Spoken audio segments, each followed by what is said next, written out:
Yeah, hello and welcome to Better Safe Than Sorry. Enterprise-ready reporting at scale in Jira. So first of all, my name is Marten, and as you can see in my extended conference profile, I work as a technical Atlassian consultant at demicon, and I'm based in Hamburg. So I'm from Germany. As you probably know, in Jira or in the Atlassian tools. Sorry. Oh, your mic is not working. Does it work now? Yes. Okay, so you can hear me now? Alright, I'll start over again. So hello again.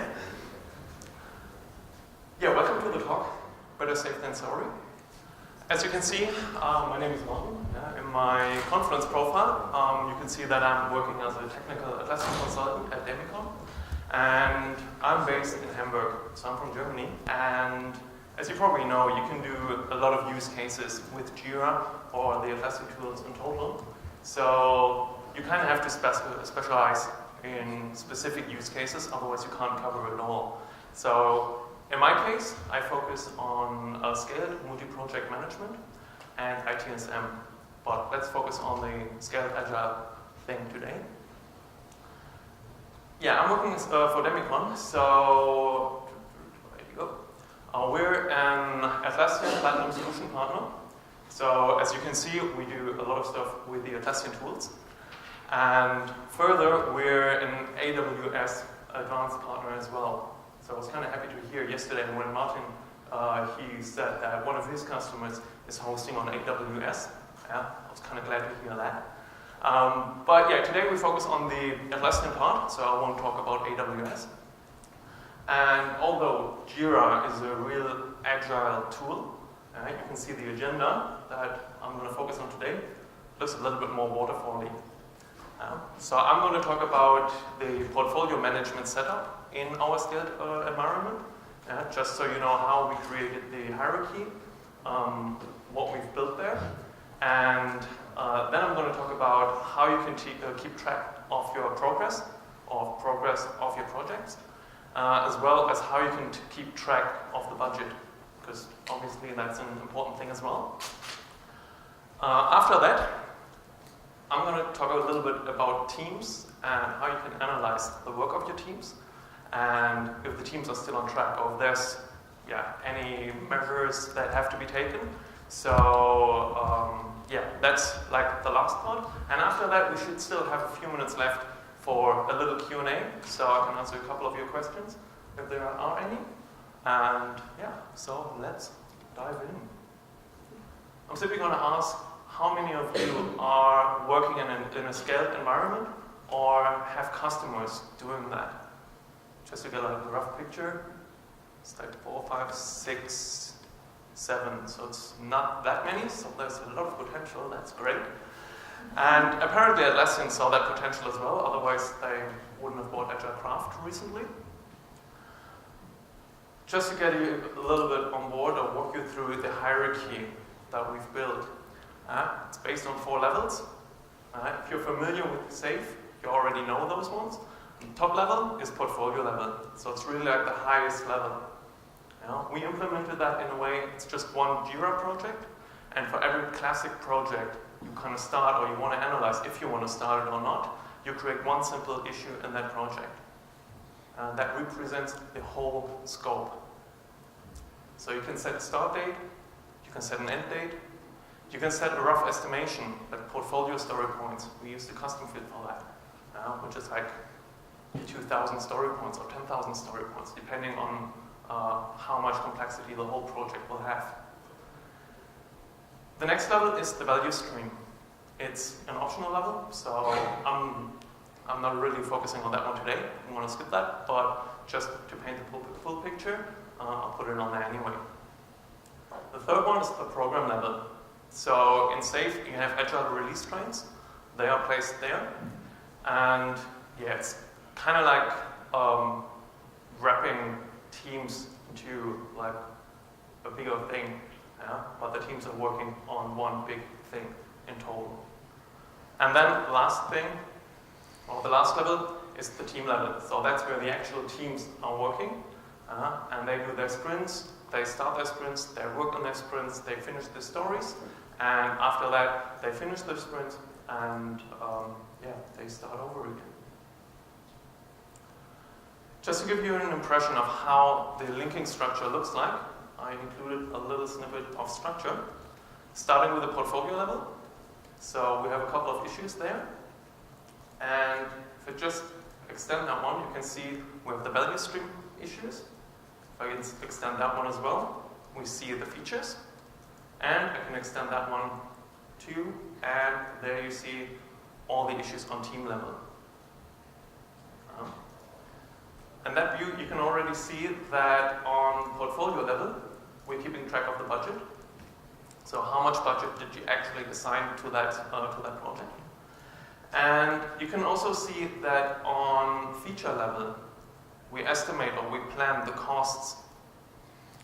And then further down on the team level, we track costs. So like the actual costs. In that case, those are only simple number fields. We type them in by hand, but you could also automate that, do some automatic calculations with time spent multiplied by whatever hourly rate or something like that. Yeah, but we just kept it simple for that purpose. Alright, so let's jump into Jira. And just as a quick question, maybe you have an answer for that one, but Jira comes with a lot of reports out of the box.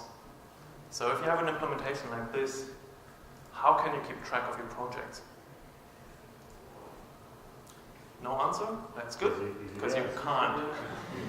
eazyBI, right. It's not out of the box anymore, but that's exactly why we focused on eazyBI and started implementing reports with eazyBI based on this structure. Yeah. And there's the cursor. So the first report I want to show you is a bar chart. I hope Janis is happy with that because it's not too colorful. Yeah, I kind of think I stuck to the rules, so that's good. Good on me. But what can you see there? So I'll just walk you through that. The first one is like every line is one issue on portfolio level. The gray bar that you can see is the portfolio issue points estimated on the highest level, on the portfolio level. The colorful bar below that one, that's the interesting one, because if you say those bars in relation, you can see that it's the sum of the story points on team level by status category. So you can see, for example, in this case, we have 330 story points that are in a green status. I don't even want to know which status exactly it is. I just want to know if it's a green one or not. So we can see it's 330 story points. I also don't know how many stories that is. Well, we can see they kind of got a little bit done. Also, we can see that there are 182 story points in an in-progress status. So they are working on something. And the last part is we have a little bit more than 250 story points in to-do statuses. So what you can read out of that report is either they haven't finished the project yet, and they haven't estimated all the stories, or they may have not even defined all the stories, or if you compare those two bars, they were completely off with the estimation in the beginning. So you can kind of read those information out of that. So that's pretty good to just kind of like track the progress, or like where about in the projects are we. If I scroll further down, we can see a different report. And if you notice the numbers, I'm talking about the budget now. So I'll show you the structure and like the hierarchies. And we use the same hierarchy here in that report to compare the values that we use for the budgeting. Here the same thing. We can see the gray bar, that's the budget on portfolio level. The light blue bar is the planned budget that we do on feature level. And the bottom bar is the actual spent money on this whole portfolio item. So you can kind of see, like, are we still on track? And whereabout are we? Do we exceed some issues? Or there's one question, yeah? There's So, a box. there you go. Is the actual cost just the ones that you have entered for the finished ones? Or, I mean, how can I know from this whether the likely that actual cost will be over the planned cost or under? It's a really good question, yeah. No, it's not only on the closed ones, it's on all the issues. So in that report, you only see how much money did you already spend on it, but you don't know, have you actually done anything, or did you just start all the issues, you didn't finish anything, yeah, you don't have any information about that in that report. But that's why I'm not done with that dashboard yet, because let's combine those two. So if I scroll down a little bit further, you can see we combined those ones, and now I'm gonna drill in or select one to make it a little bit more readable. I think that's better for you. And if I scroll down, I can see a little bit more colors. And I think Janis was as well earlier, that he said he doesn't really want to have actual numbers, he want to have percentages. That's exactly what we did here as well. So the first one is the progress. So we have the amount of story points. The green bar, for example, is the percentage of the amount of story points compared to the original estimate on portfolio level. So to the 2,000 story points in total. So we see we have a little bit more than 15% that's done. We can see we have almost 10% that's in progress. And there's a little bit still to do. And about 60% is not even estimated. So we got quite a lot to do or to define yet. The bottom one is exactly what you were intending to ask, I think. You see the money spent already on this issue. And the little bit on top of that one is the planned budget minus the spent one already. So if you compare those two bars, those are both percentages. You see, even if we would consider everything that's in progress, it's already done. We're at nearly 30% of the whole progress. And we've already spent about 60%. So usually that won't work. If I kind of think of like big construction projects we have in Germany at the time, those data is quite realistic, I think. Yeah. But that should be the point as a manager where you think like, okay, maybe we should do something. Either increase the budget and see how much money did we actually have to use to complete everything, or ask the teams, like, are we still on track on that one? Is our original estimation, that's still fine, or do we have to change that? Maybe we're way further in the project that the graph suggests, so that would be an option. Or if they say, no, we're not even there yet, I think it's a good point to just say, okay, maybe we should just stop the project altogether at that point before we burn more money. Okay, so much for the portfolio overview. Then I would go 2 levels further down to the program level. It's like if you work in a safe environment, you work in so-called program increments, or PIs. And PIs are nothing else than a fixed time frame, which usually spans 6 sprints. And teams are working in that sprint, synchronized, and they have cross-team dependencies. So it's really important that everyone knows what's going on, and they have like this huge planning event, and then they start working on their sprints. So to keep track of what's the progress in those sprints or in those PIs in total, we created another dashboard, and there we go. So we have 2 reports on this dashboard. It's like the first one on the right-hand side gives you all the linked stories with the story points by status category as well. And compared to the left-hand side, the data those 2 reports are based on is exactly the same. Just on the right-hand side, we show the bar in story points, the total amount of story points. On the left-hand side, we show the percentages, like how many percent are already done, how many are in progress, how many are still to do. So, for example, if you have a look at the second last one, you can barely see it on the right-hand side anymore, because maybe they estimate differently. something like that. But on the left-hand side, you can see like what are the scopes. So therefore, you can keep track if you're halfway through your PI and kind of looks like this, you should be worried. Yeah? So in this case, I'm glad that's only dummy data. It's just for the demo. Otherwise, if it wouldn't be, and I would be the manager, and you would be our agile release train engineer, I think we should have a word. So, but that's fine for today. And what I really like about eazyBI is that it's not just fixed pictures or just plain images or something like that, but you can play with it. You can drill in, you can drill across, you can select something. Yeah? You don't have to create a report for every picture you want to show.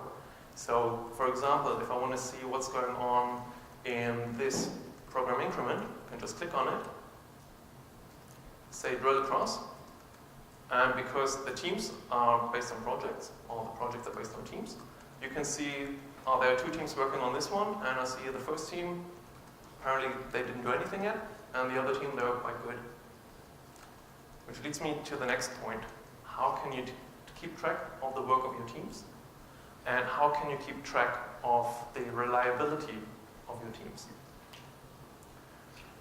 Good question. Yep. Yeah. Sorry.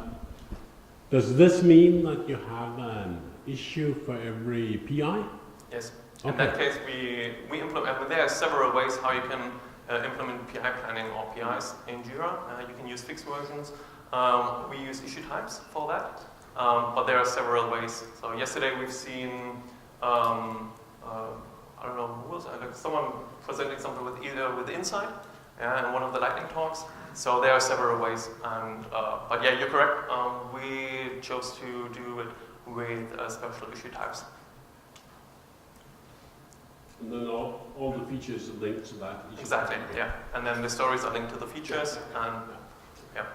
All right. Okay. Let's have a look at those two teams. And the first thing I want to show you is the velocity chart of Team Kangaroo. If you have a look at the velocity chart Jira provides, you can see that in the last 7 sprints, they increased their commitment for 2 story points each sprint. So that's pretty good. And on the other hand, you can see they were never below their commitment.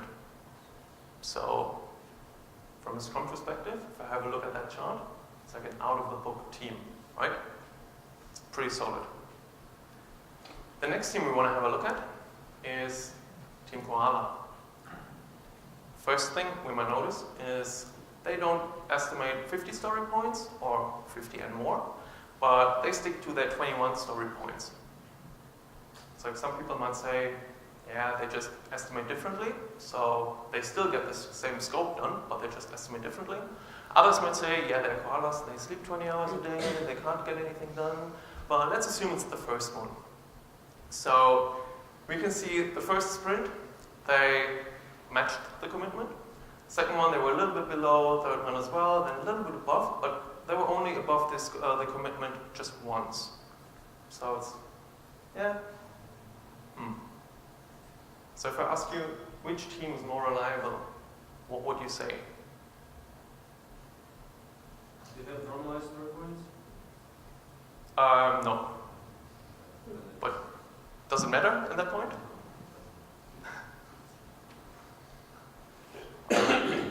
Of course, it's Team Koala that's more reliable. Why? Because in talks like that, it's never the team you would actually expect it to be. And on the other hand, I have some information that you don't have yet, but I'm going to share them with you.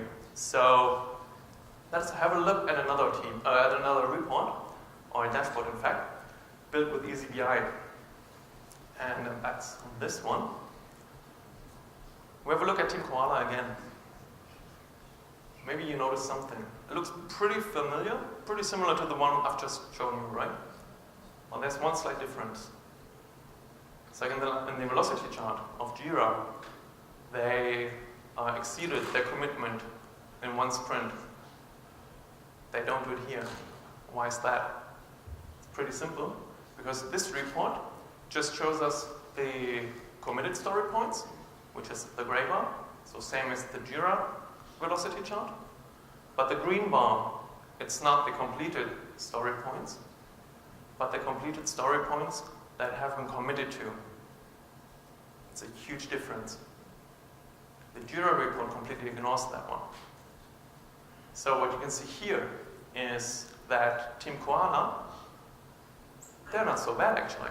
Yes, they didn't reach the commitment in that sprint and the second one, and in the last one, but they're quite close to it.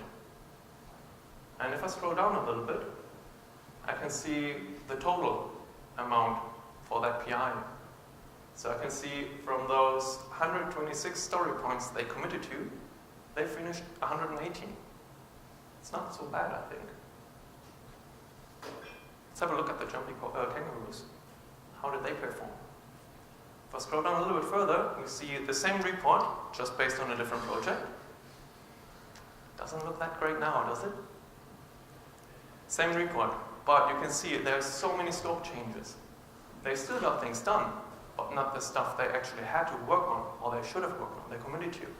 They completely ignored what they should have been working on. If I have a look at the sprint number 4, the velocity chart in Jira said, oh yeah, that was all right, that was fine. But they had 100% scope change. They didn't finish anything they committed to. I'll scroll a little bit down to see the total. I can see they committed to 330 story points, but in fact, they only finished 83. So I ask again, which team is more reliable? If I ask Team Kangaroo, how long does it take you to finish that software? And they say, yeah, probably 4 sprints. I'm like, yeah, right. Make it 20. Yeah. But with reports like this, you have an informed decision because you see how reliable are the teams actually. I have another dashboard, because I got a few more minutes to fill. And in the next dashboard, we have a look at the same data. It's pretty much the same charts, but I've added a couple of information. So there we go. I've added the scope changes to these reports. So you see there's not much that's blue or red on Team Koala. So they actually focused on that stuff they committed to. But if I scroll down, Team Kangaroo, you can see there's a scope change. They changed some story points, some estimation. They added some stories. And you can see the light green bar. That's the completed story points. So the one the Jira velocity chart provides you as well. But you can see the other one down there, the little one, that's the stuff they committed to and finished. So in comparison, now you can see how are they actually performing. And I think these reports, with all the information, they draw a completely different picture than you get with the reports from Jira out of the box. And with the totals, you can see if you analyze the whole PI, well, they weren't that good, I'd say. So, yeah. Hopefully they're better in the next PI. And that's it so far from my side. So we have a few minutes left for a Q&A. And after that, I think we're going on a coffee break. So you can ask me questions after that still if you want to. And yeah, thanks for your attention.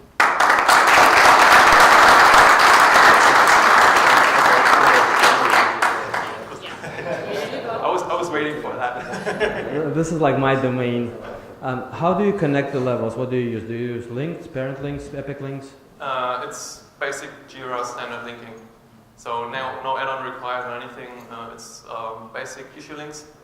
We use a customized link, and we use it throughout the whole hierarchy. So for like structure and everything, you can add another layer or whatever, how many levels you want to add. It's exactly the same structure and quite easily maintainable. How do you ensure that people do not skip levels? That the user story not connected to a portfolio epic? Yeah, at the moment we don't ensure that at all. So they kind of have to do that. You can kind of do that because like every container or every level is in a separate Jira project. So you can kind of like control that by setting proper permissions and just revoke the link issue permission. So only specific people could link if you want to, if you want to block. Final question. I will not bug you anymore. Oh, that's fine. That's fine, man. And I forgot the question. Link it. Finding do this. You want? This is a table, you know. Yeah, I've already figured that out, yeah. Maybe it's a newbie question, but how do you know which story points are committed? You know that because there's a measure that's provided by Jira or eazyBI, and it depends on the start date of the sprint. So if the issue had been planned or scheduled in the sprint before the start date, then it's committed. If you schedule it afterwards, it's a scope change. I said it. But it's a really good, it's a fair question, definitely. You had this bar, which is the gray bar at the end. How many story points were initially thought by managers, like sitting in one room thinking, okay, this is going to be. Do you use different fields in Jira for the first and original estimation, and then for roll up? Yeah, we use story points on team level, like the basic story point custom field. And the gray bar is a custom field we called portfolio story points. So yeah, we implemented another one there. You also said that you are using different projects for separate teams. In my previous program, I had 6 arts, 72 teams. So will you do 72 projects? How many teams did you have? 72, 72. Yeah, then in that case, yes. Okay. And the final one, I promise. When you calculate the budget, each team is composed of different type of individuals. They have different rates. Can you put a price tag per story point per team, or how do you accumulate the budgets going up? Yeah, in that implementation, we really just use a number field and you just add the number. Per each feature, per each user story, you put the number there? Not for user story, but it's really just a number field. So, for example, if I say, if I'm working a whole day on something, that's whatever amount of euro. So I would just type in that number for now. And it's really basic, but you can customize it. It's a really simple implementation of budgeting, but you can customize it, have script runner, scripted fields or listeners or something like that. And there you can do whatever magic you want to implement. Maybe kind of like draw a graph where you kind of calculate how much budget you spend per story point. You could do that, or you could say team A, one story point for team A costs me that amount of money, and you calculate the overall spent money. Would be another option. Thanks. Okay. Anyone else? More questions from other tables? Oh, Silly question, but why portfolio? Was there considered actually any other solutions? Because portfolio allows only like initiatives, epics, stories, etc. What about programs, product level, these kind of levels? So why we used portfolio or why we didn't use it? Why you choose? We choose not to use portfolio. Why It's not portfolio for Jira. We didn't use that add-on at all. Everything you've seen so far is just a couple of basic Jira projects and structure and eazyBI. That's it. That's everything I've shown you today. We call it portfolio because the management process or the whole level is called portfolio program or portfolio management. It has nothing to do with the add-on by Atlassian. If that was your question. Yes. So the tree structure, how it was, how you created that tree structure? That's what structure other than This one? Yes. That's the add-on structure by Artemis. And yeah, we just start from the portfolio level and just extend by issue links, and that's pretty easy to. You can configure the setup like this in 30 seconds. So it's really easy to maintain. And yeah, we use that in the solution quite heavily, like on a lot of different configurations and views. Thanks. Thank you. More questions? There's more questions? Then thank you once All more. right. Thanks a lot.